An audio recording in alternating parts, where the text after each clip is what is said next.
evening, everybody. Thank you for attending. This is the Government Operations and Regulations Committee of the Metropolitan Council. Today is August 6, 2024. I am detecting a quorum with myself, Council Members Benton, Eastlick, Hill, Nash, Stiles, Webb, and Wiener. All right. There's no one who signed up for public comment, so we are moving along. I do have a brief consent calendar. Is the two resolutions that we have are as 2024-609 is a resolution exempting Butterlamp Bread and Beverage located at 1101 Chapel Avenue 103 from the minimum distance requirements for obtaining a beer permit pursuant to section 70809E of the Metropolitan Code. Also, RS 2024-614 approves a state and local cybersecurity grant application and accepting a state and local cybersecurity grant award from the Tennessee Department of Finance and Administration, Strategic Technology Solutions, to the Information Technology Services Department to utilize cybersecurity awareness training and deploy an endpoint detection and response solution. So do I have a motion on that consent, or any need to be removed? So moved. Second. All right, all those in favor of consent? Aye. All right. I am counting 8 in attendance. That's 8 in favor, none against. All right, moving on to bills on second reading. We have substitute BL 2024-441 by Councilmember Stiles. All right, I see a Councilmember Ellis has joined us. That brings our total to 9. All right, so we are on bills on second reading. Substitute BL 2024-441. This amends section 16.24.340 of the Metropolitan Code of Laws regarding algae, moss, mold, mildew, lichen, and fungus. Do I have a motion? So moved. Second? Second. All right, Councilmember Stiles. Yes, so I deferred at one meeting. In our last conversation, we talked about how we would be able to help people that were seniors or possibly disabled should they get an abatement letter in regards to being able to clean the algae off. And Mr. Dodd of Codes provided me in the last couple of weeks a list of programs that have done this work for people that have received abatement letters previously. So this is available, and if we add algae, this is a resource. I definitely appreciate Metro Codes for listening to that discussion we had last time and getting that information. I know there should be copies on everybody's desk in the chambers as well. I really appreciate the work that Codes have put in on that and showing that they're, at the end of the day, we're not out to get people. We're just, we want to provide resources and assistance to those who may need it the most. So I appreciate that. Thank you, Councilmember Stiles, for willing to get that done. Councilmember Wiener, you had a question. I've got a couple. Yes. Thing number one, and this may be a question for Will, because we've had enforcement issues in a variety of other ways. How do we manage enforcement of this particular issue? It would go to environmental court. We would still get the runaround in environmental court, and then the algae, moss, and lichen would still be there. So I will say that since the return of Mr. Herbert as Director of Codes, we have way less legal issues. Our environmental court lawyer has been changed. We have someone new and is actually able to move the process along. And in terms of enforcement, this works the same as anything else. It doesn't involve having to go on anyone's property. It's still, hey, if they're on the sidewalk, they're able to see it. It's in the front of the house, it's on the side of the house. They send an abatement letter just like usual. And if it does get sent, or rather if they go back after 10 days, then they go back after 10 days and a court date can be set. It's the same as usual. Okay, so I guess my challenge is that I continue to see legal issues outside of the Codes Department. They're doing their piece, but then it gets into the courts and it is creating a worse backlog. So I worry about the enforcement mechanism of this. I love the idea. There are people I know that need to take advantage of this. My second question, though, would be, does this apply to homeowner associations? In other words, is there any protection within an HOA? As in Enforcement? yes, or violation? Hannah? It depends on the HOA, though. I was gonna say, I'm gonna have to defer the rule. No protection on HOAs. There's no protection Our on HOAs? enforcement is based off each individual parcel. Now, Right. if an HOA has rules, that would pertain differently, but ours supersedes whatever. Often HOAs come in and mirror our property standards rules, but they wouldn't have any protections from it, no. So That makes me you want to still do enforce in We still enforce it, Okay. yeah. Just saying. That makes sense. So again, other than the enforcement piece of it, that's my biggest concern. And something else that came up when we were discussing this, when we discussed and getting this list, there was also a question of how will this information be delivered to the individuals? Are they going to have to, when they get their abatement, are they going to have to call and get this information, or are you able to look, see if you can send this information with the abatement notice so that they have this information from day one? I know there are some questions about if Metro can send violators, here are the entities that you can work with to get this resolved.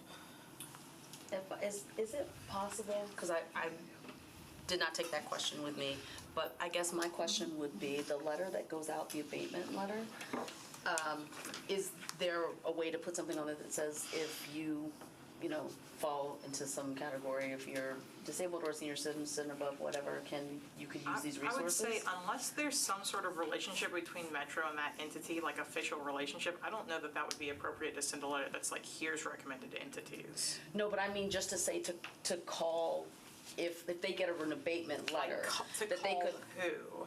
that they could call Codes. Codes has this as a resource guide within their department. When you Because say as a result of this this as a article. resource guide, what are you talking about? Do you remember we had The result of the article that came out 2 years ago, Okay. that was created as a result. These organizations. Yes. most of them are I- MDHA programs. Are they nonprofit or They're for-profit? Metro. They're are they nonprofit Metro and programs, or are they- MDHA. Do what? MDHA and nonprofit, like there's an organization in North Nashville that does senior citizen assistance with So these are homeownership. nonprofit organizations? For those, I think we yes. would still need to look into whether putting on the abatement letter I'm saying we don't have is to put it on the appropriate. abatement letter. But maybe saying resources are available at, on Metro's website. We That can That's do that. fair. When we've provided in the past, it's been like, a door hanger, it says call this number, do something. It doesn't, legally, I don't know if we can send it with the abatement letter. We've never sent anything else with an abatement letter before, so that may get tricky. But it could go on the website.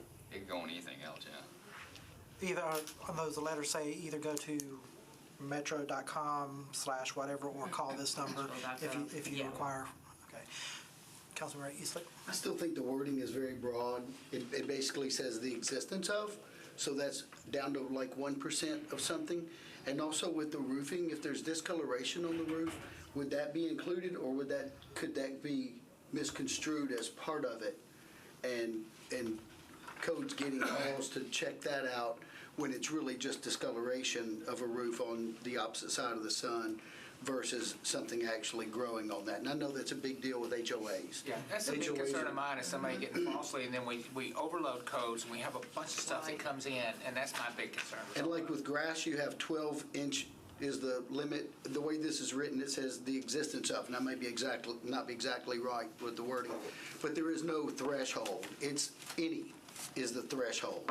So if any of it shows up anywhere, then you could be abated with the letter and then put into the cycle there in the system and trying to get out of it. And it could be used, incorrectly at that point. Do you have a suggestion? I don't know. I just read the letter. I'd love to certainly look at it and work on it. I'm completely open to that. Well, I was going to ask Codes, are there any other property standards violations where it falls under, like, there might be a limit like 10% or 20%? I know off the top of my head, when it comes to putting gravel on property, the max is 25% of the property can be graveled. Are there other situations where Codes has, if it's above this point, then it's a violation? For the property standards code, I don't think so. The only examples I can think of is like, you were talking about impervious surface calculations when you add gravel or you pave something. The difference between a building and a rehab permit, if you're taking out 50% of the exterior walls or something like that, So we do have ranges, but I'm trying to think in the property standards code, I can't think of any. Well, I'm quite asking the sponsor then, based on this conversation, I do believe there is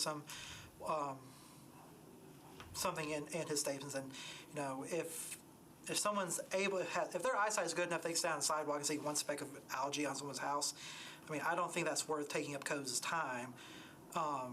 And we know there may be some people in the neighborhoods that may be that petty.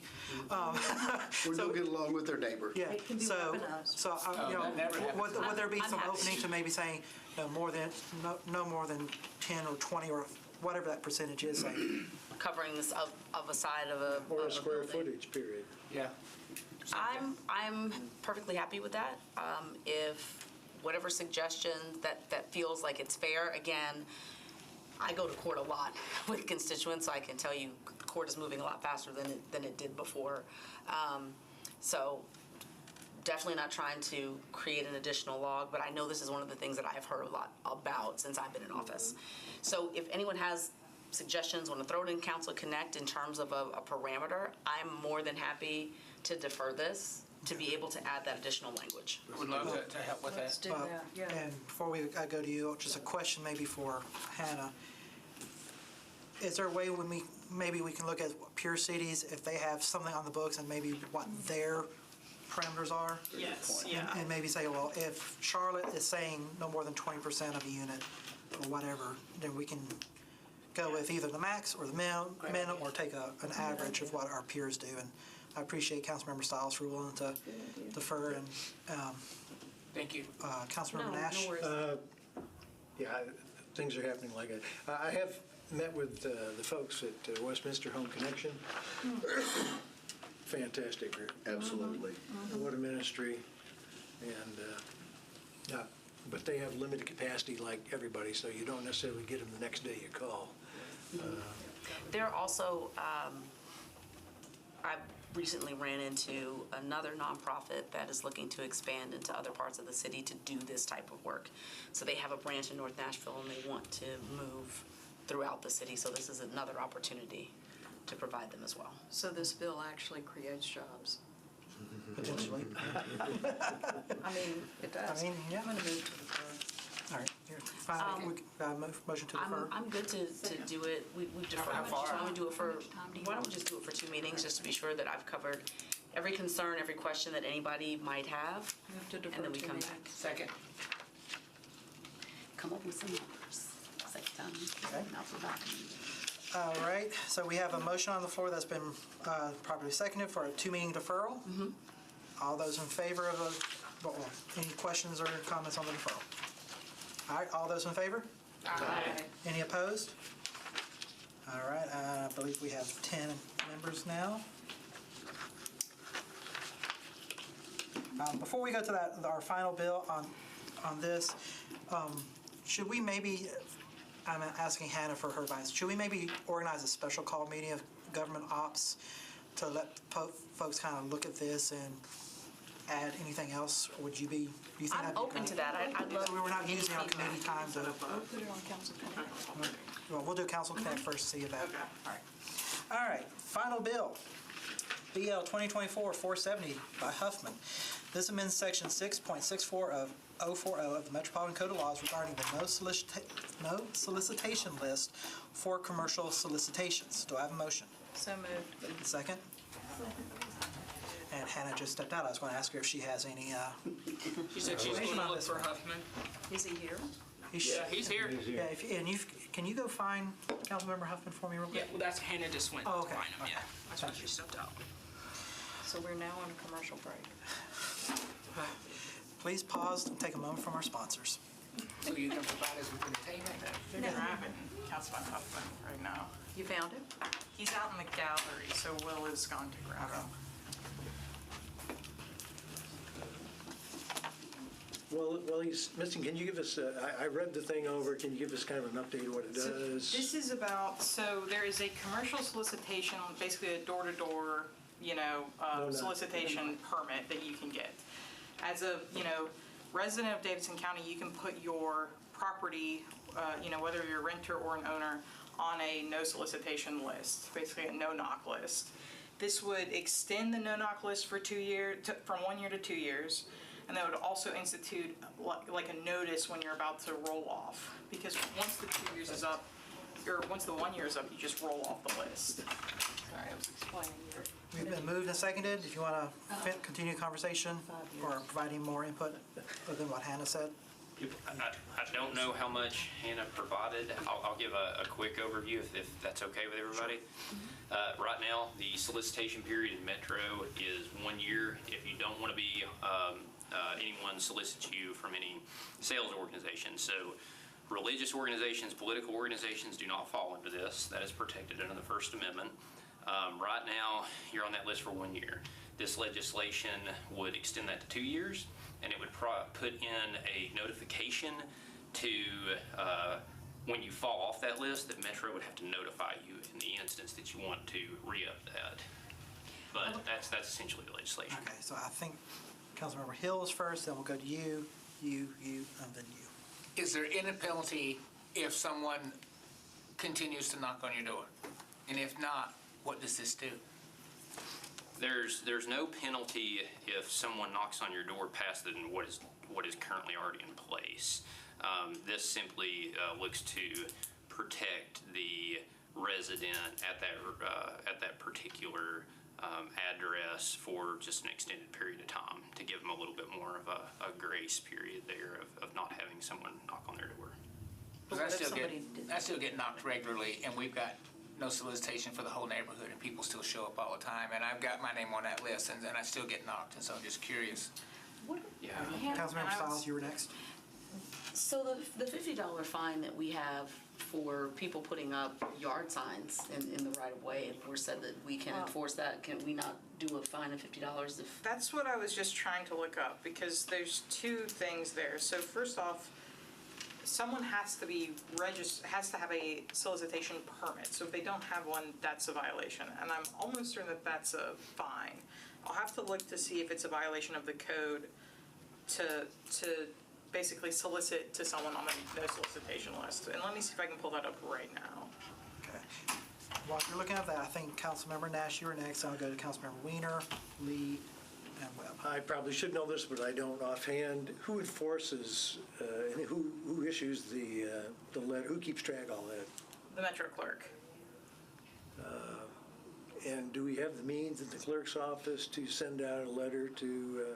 Yeah, I talked to Austin before I filed this legislation to ensure that it wouldn't put any undue burden on them, and he reassured me that it wouldn't be a problem.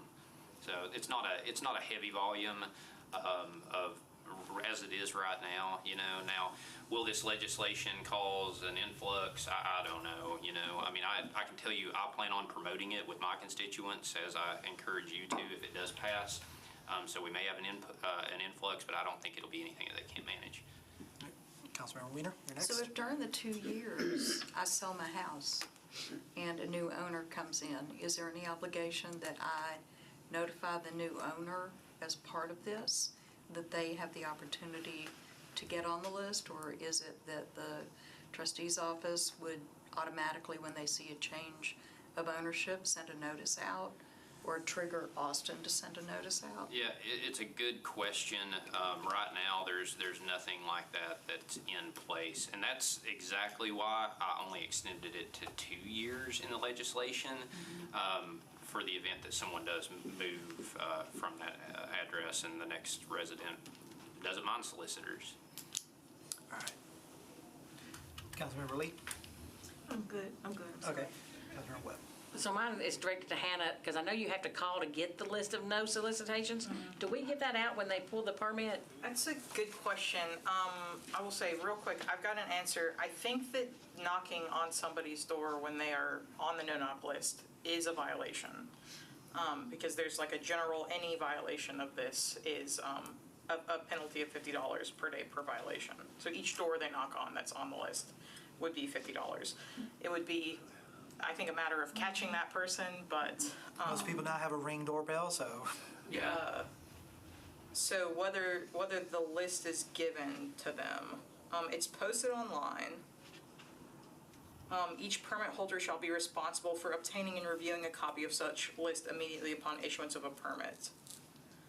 But I don't know that it's actually handed to them. I don't know that a physical copy is But given they're to them. basically told it's your responsibility to get the May list. do that, right, That's what but I'm that's, saying. Do we communicate that? I mean, yeah, people, we can ask the clerk. you know, information and it only as good as it works if we're communicating. If we're not communicating our rules and the things that we put into process, that's where there's lapse. So, I mean, they may know to get the permit, but we need to let them know there is a no-knock list. Because believe it or not, there's probably people out there that do not know that. Well, I just had a question about that recently. Councilmember Eastlick, you had your hand up? I think the number of people that pull a permit's probably far below the number of people that knock on doors. Oh, And- sure. And even once you pull that permit, still the lapse and that's there. So I don't know that, I bet if we pulled and looked the enforcement of this, I bet it was at near zero. And I think adding this is gonna keep it at near zero. Just, I like the idea, and I wish we could roll it over to cell phones more so. But I don't know that this is gonna be enforceable at all. You would have to ring catch people for the most part, and then find out who they are. And if you don't know that from them identifying themselves on the ring camera, then we've just got a bunch of running around in circles. Well, I'll say it too, maybe part of our job too, educating our constituents. I see in some of my Facebook groups all the time, neighbors like, hey, you know, so-and-so wearing a such and such shirt is going through the neighborhood. You know, if they knew that there was a no-knock list, or like maybe that person is, you know, violating, then, you know, educating the community about, hey, there is a no-knock list. If you find people in violation, then you need to report that so that these companies, you know, can pay them, you know, get those fines paid. Councilmember Nash. Is it then- codes or the police department that takes the call for complaint and issues a citation? I don't know the answer to that. No, we don't want it to be the police department. It's a king Out there. But coach doesn't want it either. Everybody's like, I think that. Yeah. Probably a hub request. I was about to say, my 2 cents would be a hub request. I'd go to the request, I think clerk's we get it office, and the tonight. clerk could make a note that they were in violation. Yeah, and that's how it currently works now. You can go into, That's not gonna be high on anybody's priority list. Dang. Yeah. Sometimes you just have to. Did your question get answered, Councilmember? All right. Councilmember Weiner, and then, Well, I already had a turn. Let Yeah, I'm Tasha good. go, and then Go I'll go ahead. Yeah, next. no, I just wanted to say thank you for bringing this to our attention. I had no idea that this was even an option for folks, and I have had people complain to me about, we have a pest control company in our neighborhood that goes door to door. And so this gives me an opportunity, hopefully if it passes with all of our support, that, you know, we can publish that list, or at least tell folks that is an option available for them. And I think it's just a basic service that, you know, we can share with our constituents. So thank you for bringing this forth. you. Okay, so now I have another process thing. So if it goes to the authority for enforcement of Metro Police, honestly, they have an option. They're either going to go after shooters, murderers, the bad guys, or they're going to go after these actors, and they just don't have manpower. I'd rather they be keeping my house safe. So that's thing number one. Thing number two, if it goes to codes, I then have a question. Well, do y'all have the manpower and the systems in place to manage the enforcement piece of this, not knowing necessarily every time who the perpetrators are? I mean, one, we're already stretched pretty thin, and two, this would be introducing something kind of outside of our wheelhouse. So the implementation would take. I think a this little would bit longer. have to stay and fall under the clerk's office, so Yeah. filing a hub request, and then the clerk would then investigate, and if that's found in violation, they could send a notice. Or, I would or feel- remove their permit, you know, or permit them. I mean, I think there's consequences and mechanisms that can be put in place to deter folks from doing this. You, then, Is that me or are you? Me, you? sorry, Councilmember Webb. I mean, we're not really implementing nothing new. We're only changing the time frame, right? Right. I mean, this is already something that's already been in place. So I don't see nothing, I mean, I don't see, we're talking about things that, I mean, this has already been into place. So while we're extending this, the time to be on the list, and I think as part of our job as councilmen, is to educate the people that live in our residence. I mean, when I have meetings, I talk about everything. I surely, I always talk about Hub Nashville, you know, but before I started running, I didn't even know what Hub Nashville was. So, I mean, yeah. So what does that tell you? I mean, we still got a lot of educating to do. But, yeah, I mean, this is already in place. We're just doing the time, and I don't have a problem with it. I'm in support of it. That's all I was gonna say. We just need to move this along. We're Yeah. not changing, we can sit and argue and agree with all this. I say we just move this forward and change the time to 2 years and then start figuring out how to work on enforcement. Yeah. And that's pretty much what I was going to say, other than the fact that what we have learned over the course of the last 6 months, with the influx of people that are marching and violating our laws and our enforcement mechanisms are questionable. I would love to see this be moved forward just from a policy perspective. But I would also like, from a government operations perspective, this committee to be looking at our laws that are unenforceable, or, and that's going to include, which is already being worked on, the free speech versus protected speech. But this extends to a lot of things that we've got in the code, that we've put things in place that Metro Coast doesn't have the bandwidth to do. And so I would just like to see this committee maybe take that up. All right, Councilmember Stiles. Thank you, Chair. I just wanted to say thank you to the sponsor. I think this is fantastic. I've recently had several questions about no soliciting, and I'm just constantly saying, well, people in political office can come around, but no one else is there, and not having a recourse. This is very helpful. So thank you. All right. Any other discussion on this one? All right, all those in favor? Aye. Any opposed? Any not voting? All right, I saw Councilmember Lee step out, so that brings us to 9 in favor. All right. With that, I will go ahead and call us adjourned.